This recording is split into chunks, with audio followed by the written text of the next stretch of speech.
बिस्मिल्लाहिर्रहमानिर्रहीम।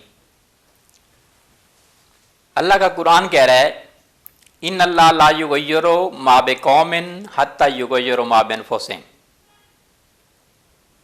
खुदा ने आज तक उस कौम की हालत नहीं बदली, ना हो जिसको ख्याल आप अपनी हालत के बदलने का। अल्लामा इकबाल कहते थे, इंसान को बेहतर से बेहतरीन कोशिश में लगा रहना चाहिए, और मैं भी आपके सेहत के हवाले से बेहतर से बेहतरीन वीडियोस मैं आप तक पहुंचा रहा हूं। और आप जब मेरे हौसला अफजाई करते हैं, तमाम दुनिया के बहन भाइयों को मेरी तरफ से अस्सलाम वालेकुम। और मैं बेहद मशकूर हूं जो लोग मुझे पूरी दुनिया में देख रहे हैं, अमेरिका में, जापान में, चाइना में, इंडिया में, सऊदी अरब में, बरतानिया में, दुबई में, सभी जगह मुझे देखा जा रहा है। आपका बेहद मशकूर हूँ मैं कि आप मुझे सुनते हैं और मेरी बात पर अमल करते हैं। मैं कहता हूँ, आप अल्लाह ताला की दी हुई नेमतों से इलाज कीजिए, अपना वक्त और पैसा बचाइए। आज जिस चीज़ का मैं जिक्र कर रहा हूँ उसको आप खानों में बहुत इस्तेमाल करते हैं, और हर खाने में, हर डिश में उसका इस्तेमाल होता है। इसे कहते हैं गार्लिक लहसुन। अल्लाह ताला की दी हुई नेमतों में ये लहसुन जो है, इसके बेशुमार फ़ायदे हैं। इसको अगस्त और सितंबर में काश करते हैं और मार्च और अप्रैल में ये पक जाता है, पुख्ता हो जाता है। इसका मिजाज जो है गर्म और खुश्क है। मिकदार इसकी जो है 7 से 8 दाने तक इस्तेमाल कर सकते हैं।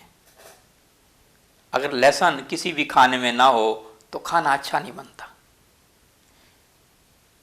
खाने को पचाने के लिए, खाने को हजम करने के लिए, खानों को लजीज बनाने के लिए लहसुन का इस्तेमाल जो है बहुत ही मुफीद है। दिल के अमराज के लिए इसको इस्तेमाल कराया जाता है। खून को पतला करता है, ब्लड प्रेशर को कम करता है, हाई ब्लड प्रेशर को कम करता है। खून में तेजाबियत जो है, जो एसिडिटी खून की है, उसको कम करता है। सर्द मिजाज वालों के लिए तो मुफीद है, मगर जो गर्म मिजाज वाले लोग हैं वो इसको इस्तेमाल ना करें। जैसे जिगर के मरीज़ हैं या जो है तिल्ली के मरीज़ हैं, इनलार्जमेंट ऑफ द स्प्लीन जिसे कहते हैं। गर्मी में इसको इस्तेमाल ना किया जाए, सर्दी में इस्तेमाल किया जाए। अगर सर्दियों का सर दर्द है तो इसका लैब बना के इस्तेमाल किया जाए, या जो है लहसुन के तेल की मालिश की जाए। लहसुन का तेल भी आप बना सकते हैं। आधा किलो तिलों का तेल ले लीजिए और उसमें जो है आधा पाव देसी लहसुन आप डाल लीजिए और वो आप इस्तेमाल करें। उसको आप अच्छी तरह पका लीजिए। पकाने के बाद जो है जला लीजिए। जलाने के बाद उसको छान लीजिए। छानने के बाद वो तेल आप महफूज करें। वो आप जोड़ों के दर्दों के लिए लगा सकते हैं, कान के दर्द के लिए लगा सकते हैं, सर में कहीं दर्द हो आप लगा सकते हैं। सर्दियों का जो सर का दर्द हो, सर्दियों का बुखार हो तो उसके लिए मुफीद है। फालज और राशा के लिए मुफीद है। गंठिया के अमराज में मुफीद है।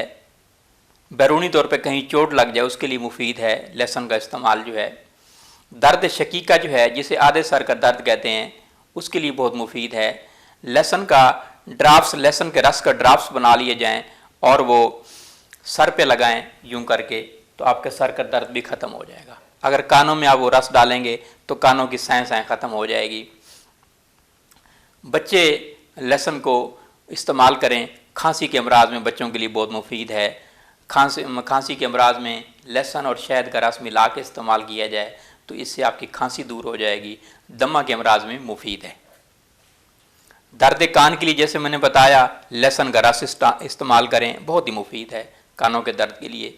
फोड़े फिंसी के लिए आप इसका लैब बना के इस्तेमाल करें तो ये बहुत मुफीद है। मजून जो है, लहसुन की मजून बनाई जाती है, बहुत ही मुफीद है मर्दाना ताकत के लिए। इसमें ज़ाफ़रान डाला जाता है, लौंग है। मैं आपको नुस्खा भी बता देता हूँ मर्दाना ताकत के लिए जो मजून बनाते हैं। आप 5 किलो ले लीजिए गाय का दूध, उसमें आधा किलो देसी लहसुन आप कूट के आप डाल लीजिए। उसको अच्छी तरह पकाएं। जब खोया बन जाए तो फिर देसी घी डाल लीजिए। देसी घी डालने के बाद उसको बरियां करें।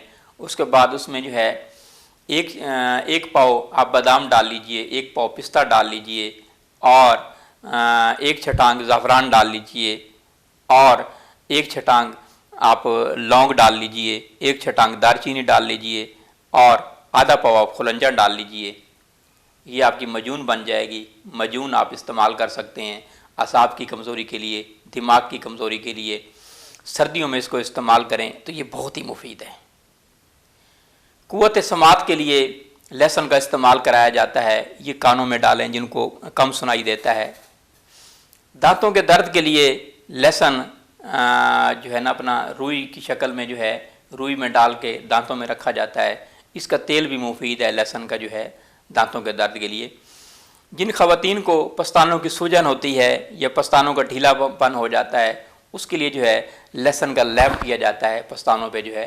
तो ये पस्तानों के अमराज के लिए, कैंसर के लिए ख़ास तौर पे बहुत मुफीद है जिन ख़वातीन को कैंसर होता है। मैदे के अमराज के लोग अगर जिनको अल्सर मैदा की शिकायत है वो लगातार अगर कुछ अर्सा लहसुन का इस्तेमाल करें तो उनका कैंसर दूर हो सकता है।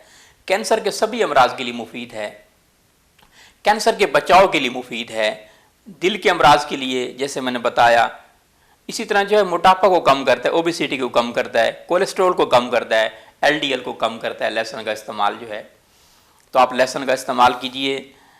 इसी तरह जो है दाल में इस्तेमाल किया जाता है। जो चने की दाल है या माश की दाल बनाते हैं तो उसमें अगर देसी घी में डाल के इस्तेमाल किया जाए तो आपकी दाल भी बहुत लजीज बन जाती है। बहुत बहुत शुक्रिया। मेरे चैनल को आप सब्सक्राइब कीजिए। एक चीज़ और बताता चलूँ कि जो बवासीर के मरीज़ हैं, जो पेचस के मरीज़ हैं, जो खनाजीर के अमराज के मरीज़ हैं वो लहसुन हरगिज़ इस्तेमाल ना करें, उनके लिए गैर मुफीद है।